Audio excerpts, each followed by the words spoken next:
কি হলো দাদু? সাইন করতে এত দেরি হচ্ছে কেন? এত সময় তো দেওয়া যাবে না, তাড়াতাড়ি সাইনটা করুন তো।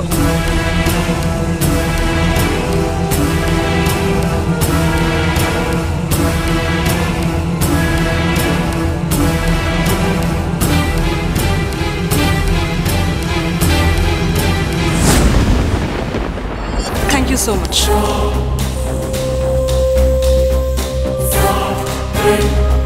কি ব্যাপার, এত তাড়াহুড়ো করে কোথায় যাচ্ছ জুলি?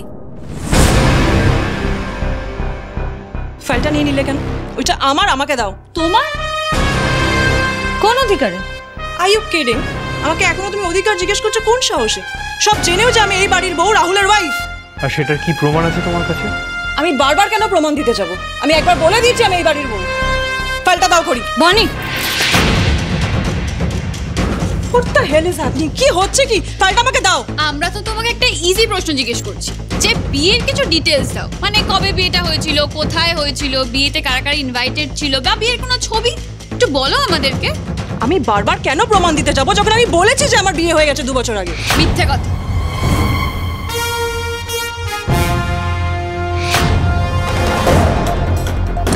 দু বছর আগে তুমি বর্ধমানে ছিলে জুলি, আর এক্সপোর্টসের চাকরি করতে। আর এই যে তার প্রমাণ, এখানে পরিষ্কার লেখা আছে Julie Sen, marital status unmarried.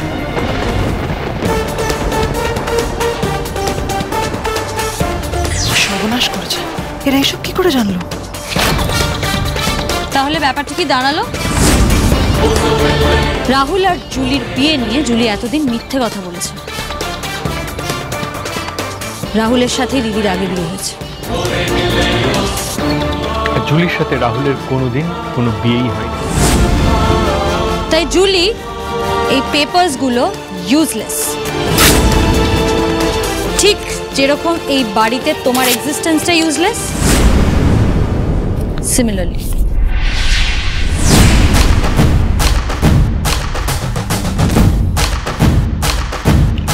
Wriddhiman সিংহরা বেঁচে থাকতে এই বাড়ি কোনোদিন ভাগ হবে না জুলি, কারণ এত ক্ষমতা নেই আমাদের পরিবারের ইউনিটি ভাঙে।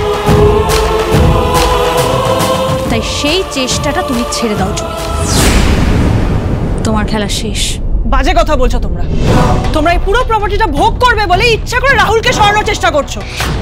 তোমাদের কথা যদি সত্যি হয় তাহলে রাহুল চুপ করে আছে কেন? কোনো প্রতিবাদ করছে না কেন? আপনারা ওকে জিজ্ঞেস করুন না আমাদের বিয়ে হয়েছে কিনা।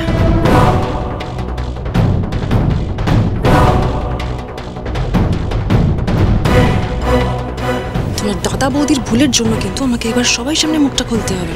এবার অন্তত নিজের মুখে সত্যিটা বল রাহুল দা। রাহুল চুপ করে আছে কারণ জুলি কন্টিনিউয়াসলি রাহুলকে ব্ল্যাকমেল করছে কোনো, তাও এমন একটা অন্যায়ের জন্য যেটা রাহুল কোনোদিন করেনি। মিথ্যে কথা। রাহুলকে মোটেও ব্ল্যাকমেল করছে না। রাহুল কোনো ধোয়া তুলসী পাতা না। রাহুল অন্যায় করেছে, খুন করেছে।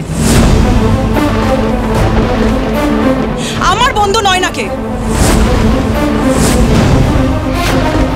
ইয়েস, এটাই সত্যি। সত্যিটা এটাই যে রাহুল কোনো অন্যায় করেনি, খুন তো করেইনি। এই পুরো ষড়যন্ত্রটা তোমার জুলি। এটা তুমি সাজিয়েছিলে যাতে রাহুলকে কাজে লাগিয়ে আমাদের প্রপার্টিতে তুমি ভাগ বসাতে পারো। এবার বাকি কথা নয়না বলবে। ভেতরে এসো নয়না।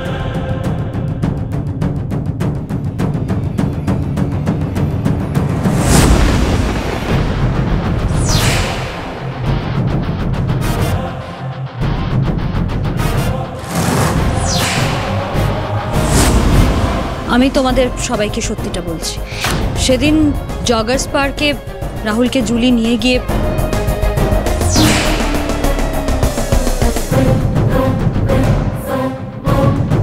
নাও রাহুল, এই গয়নার ব্যাগটা। নিজের লাইফটা তো শেষ করে দিলাম রাহুল।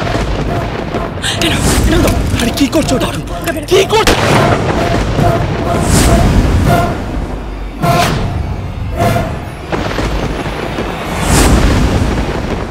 কিন্তু এত কনস্পিরেসি করেও তো কোনো লাভ হলো না জুলি।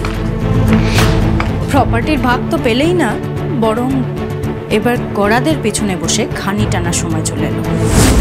তুমি আর তোমার এই বান্ধবী নয় না, এবার তোমাদের থানায় যেতে হবে। তোমাদের খেলা এবার শেষ। এখনো ইন্টারপ্রেট করে অনেক সত্যি জানতে হবে। নিয়ে যাও এদের।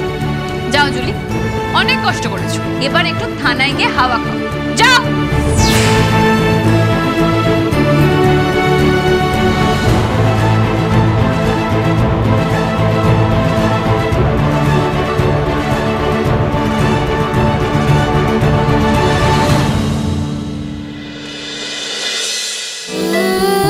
এবার বুঝতে পারছিস তো রাহুল আসলে কোনো অন্যায় করেনি। এই বাড়ি ভাগ হোক আমি কোনোদিনই চাইনি। আমাকে ক্ষমা করে দিও।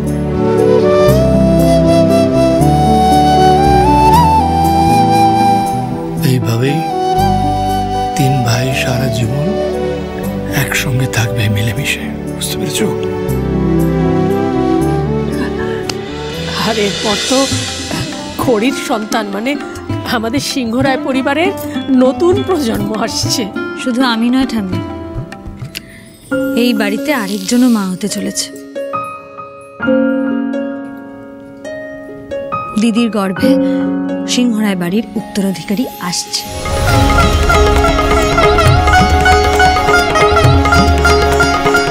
তার মানে এটা সত্যি? হ্যাঁ রাহুল, 3 মাস হয়ে গেল তো।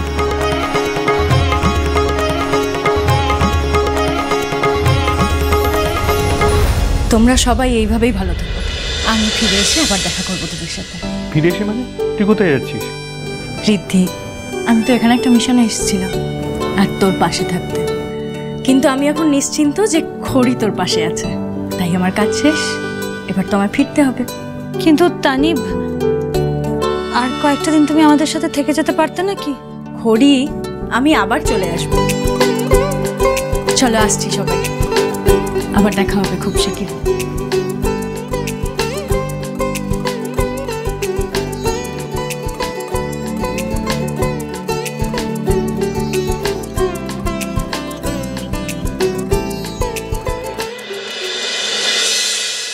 না না না, কিছুতেই আমি খাবো না। আরে বলছি তো আপনাকে খেতেই হবে। আরে দুধ, এটা রিচ ইন ক্যালসিয়াম। আমার ক্যালসিয়াম লাগবে না, আমার প্রচন্ড গা গুলোছে। আরে গা তো একটু ঘুলাবে, একটু তো খেতে হবে নাকি? না খেলে তো আরো খারাপ হবে। শরীর খারাপ করে। চুপ, একদম চুপ, এখানে বসুন বসুন। আর একটু গন্ধ লাগবে, একটু তো সহ্য করতে হবে নাকি? এই নিন, এটা খেয়ে নিন। আর এই তার সাথে boiled eggs, rich in protein. হ্যাঁ, নুন মরিচ, কি ভালো, দেখেই ভালো লাগছে আমার। आधा तेरा आधा मेरा एक दिल बना, मेरी तुम हो गुम हो गए, सोचा कि ये क्या हुआ, मेरी तुम हो। এই তো এটারই তো ওয়েট করছিলাম। আরে আমায় দাও না, আমি খাবো তো। मंजिल जो मेरी न थी वो जुस्तजू हो चली। আরেকটা নিয়ে এলাম আজ। আমাদের এরকম একটা ফুটফুটে মেয়ে হবে, তাই তো? মোটেই না, আমার তো ছেলে হবে। আচ্ছা, যদি দুটোই হয়? হবে না, এই কাজে এইটা আমি তো চুলেই আসতে পারি। আরে কি করলো? শোন, আরে আমাকে একটু শুনতে দাও প্লিজ। আর হবে কিনা তো।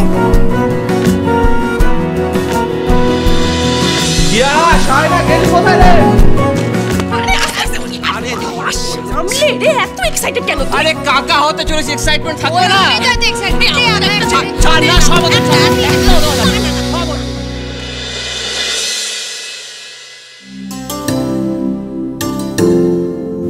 কি?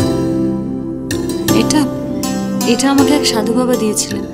ওই যেদিন আমি জানতে পারলাম যে আমি কোনোদিনও মা হতে পারবো না, ময়নাকের ক্লিনিক থেকে ফেরার পথে হঠাৎ ওই সাধু বাবার সাথে দেখা।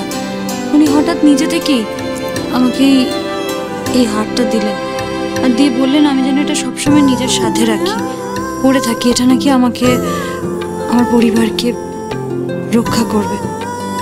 এটার কথা ভুলেই গিয়েছিলাম। এই এত কিছু মাঝখানে হয়েছে না, মাথাতেই ছিল না। এখন আবার ড্রয়ারে খুঁজে পেলাম, তাই ভাবলাম পড়ে নি। আপনি সব বিশ্বাস করেন নাকি? মানে তাবিজ টাবিজ? বিশ্বাস বলতে দেখুন, একটা কথা আছে না, বিশ্বাসে মিলায় বস্তু, তর্কে বহুদূর। হ্যাঁ, আপাত দৃষ্টিতে দেখলে মনে হতেই পারে কথাটা ঠিক। সত্যি তো, একটা তাবিজ, একটা লকেট, এটা তো কারোর ভাগ্য বদলাতে পারে না, কাউকে প্রোটেক্ট করবে, সেটাও খুব অদ্ভুত ভাবনা। কিন্তু কি বলুন তো, পৃথিবীতে এখন মানে এরকম তো অনেক কিছু আছে যেগুলো আমাদের যুক্তি, বুদ্ধি এসবের ঊর্ধ্বে। সাধু বাবা যখন আশীর্বাদ করে এটা আমায় দিয়েছেন, তখন ভাবলাম পড়েই নি। ভালো করেছে, সাধু বাবার আশীর্বাদ থাক, কিন্তু আমি এটা জানি যে আমার খুড়ি আমাদের যে সন্তান আসতে চলেছে তাকে খুব সুন্দরভাবে প্রোটেক্ট করবে। আপনি যেভাবে আমার পরিবার আমার দিকে কোনোদিন কোনো আঁচ আসতে দেননি, ঠিক সেইভাবে ওর ওপর কোনো আঁচ আসতে দেবেন না। ছোট ঠাকুরজি, অদ্ভুত গেল কোথায় সব? আরে বাবা, তোমরা নিচে এসো না, হেল্প করতে হবে। এই তো এসে গেছে, তুমি এত টেনশন করো না। কি হয়েছে বলো না, আমি করে দিচ্ছি। টেনশন করবো না মানে? এখন রান্নার মেনু ঠিক হয়নি, ড্রয়িং রুমটা দেখ কিরকম হয়ে আছে, সব গোছাতে হবে না, সাজাতে হবে না, গেস্টরা এলো বলে। আচ্ছা বড় বৌদি, রান্নার দিকটা আমি দেখে নিচ্ছি, তুমি আমায় বলে দাও, আর সনাতন দাকে দিয়ে বাকিটা অ্যারেঞ্জ করে দেবো, দরকার পড়লে আমিও হেল্প করে দেবো, তুমি বলো।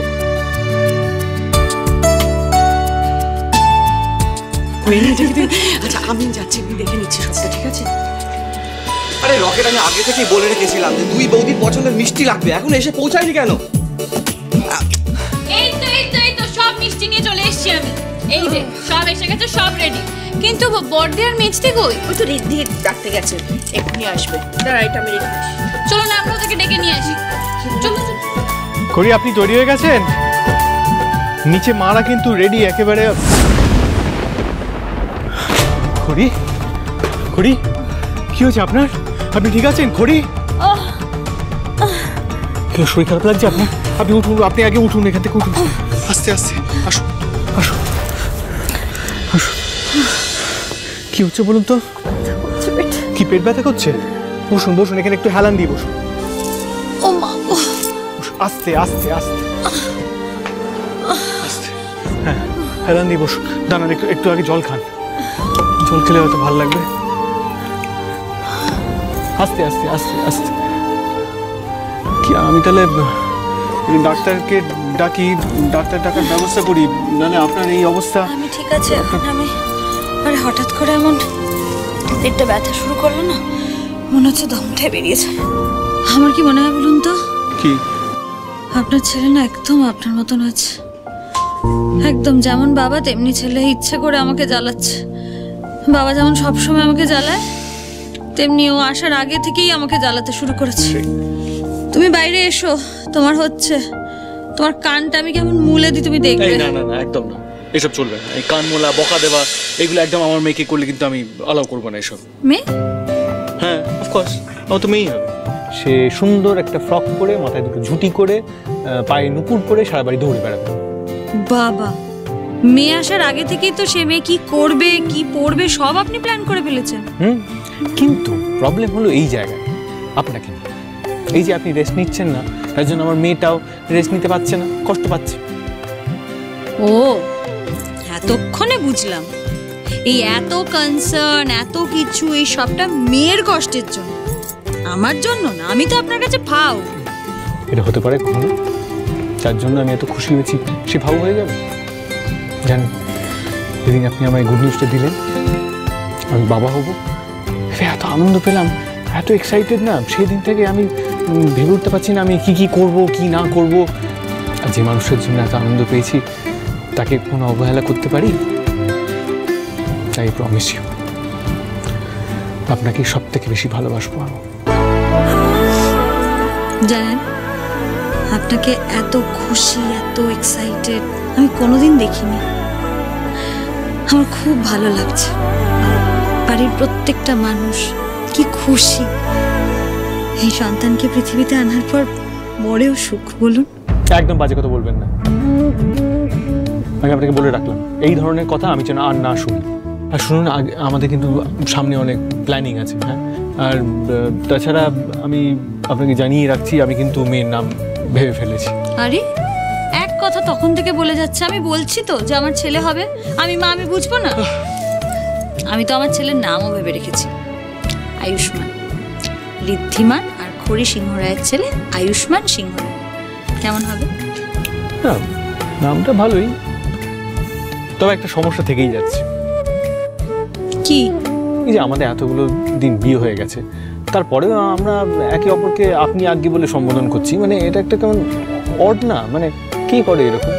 মনে হয় যেন নিজের বউকে না পাশের বাড়ির বৌদিকে ডাকছি। আপনার মুখে কি কিছুই আটকান? মুখে আটকাবে কেন বলুন তো? আমি তো অনেস্টলি একটা কথা বললাম, যে কথাটা মনে আছে সেটাই বললাম। তাই আপনিও একটু চেষ্টা করুন, আর আমিও একটু চেষ্টা করি যে আপনি আজ্ঞেটা বন্ধ করে তুমি তুমি করে কথা বলা।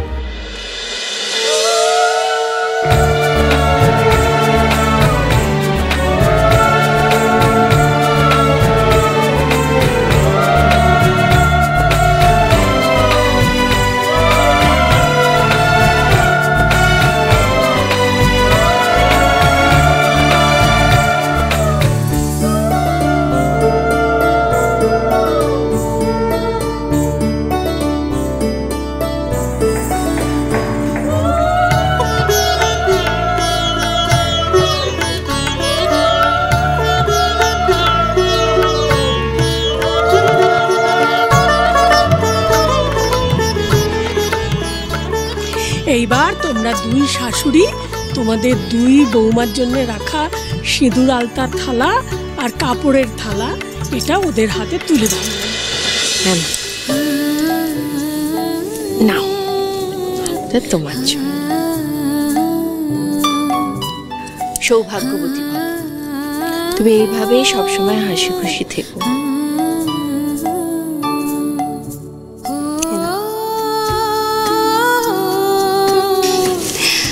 তোমার কোল আলো করে যে আসছে, সে যেন তোমাদের জীবনে সব সুখ আর সমৃদ্ধি এনে দেয়। ওরা তিন বোন ঢাল হয়ে আমাদেরকে আগলে রেখেছে।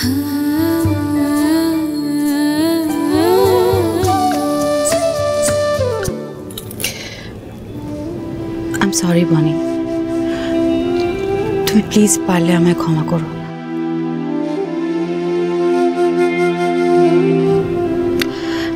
বনি, আমি না একটা কথা বুঝতে পেরেছি, জানো তো, আমাদের এই পরিবারের জন্য তোমাদের মতো বৌমাই দরকার ছিল।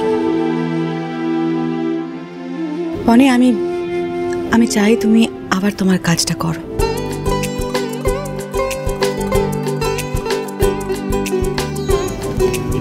শুধু আমার কুনালটা।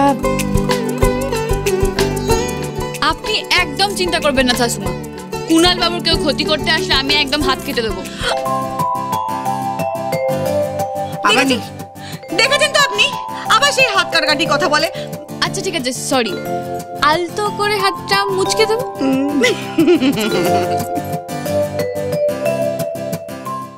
বাহ, এই তো সবার মধ্যে সুন্দর মিলমিশ হয়ে গেছে।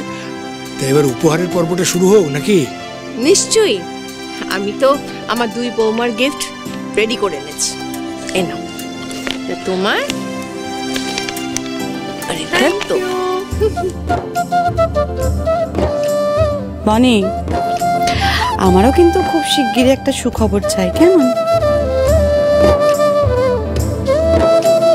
আচ্ছা, বলছিলাম যে তোমরা তো সবাই মিলে খড়ি বৌদি আর দুতি বৌদিকে গিফট দিলে, ওই রাহুল দাদা ভাই তো কিছু দিল না? একদম ঠিক বলেছো, মানে বলেছিস ওদেরকে একদম ছাড়বে না, বুঝলে? ওদের থেকে ভালো করে গিফট। এই দুতির গিফট কিন্তু আমি অর্ডার করে দিয়েছি, আমি নিজে ডিজাইন করেছি দুতির জন্য একটা ব্রেসলেট। ওই 2-3 দিনের ভিতরেই চলে আসবে। দাদা ভাই, এবার তোর পালা, বল তুই কি গিফট দিবি? তো আগে থেকে আমাকে বললি না? আচ্ছা খড়ি, বলুন তো, মানে বলো তো।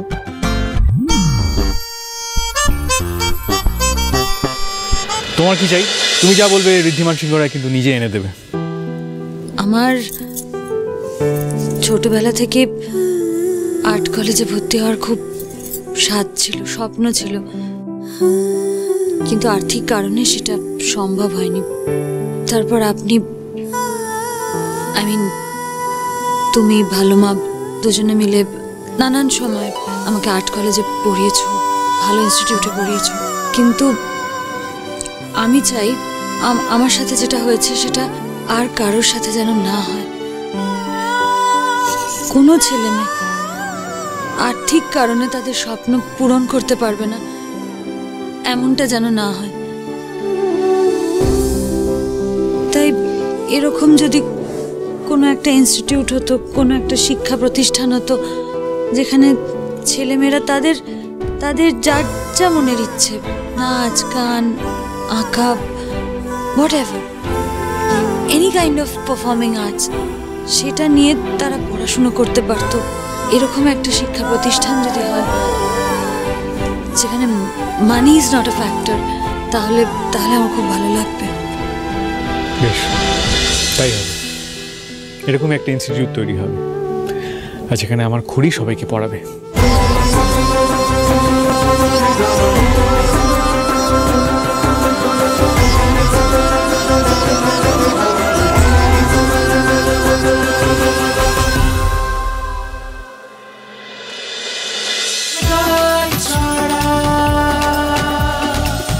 চলো চলো চলো চলো চলো পাল্টাই।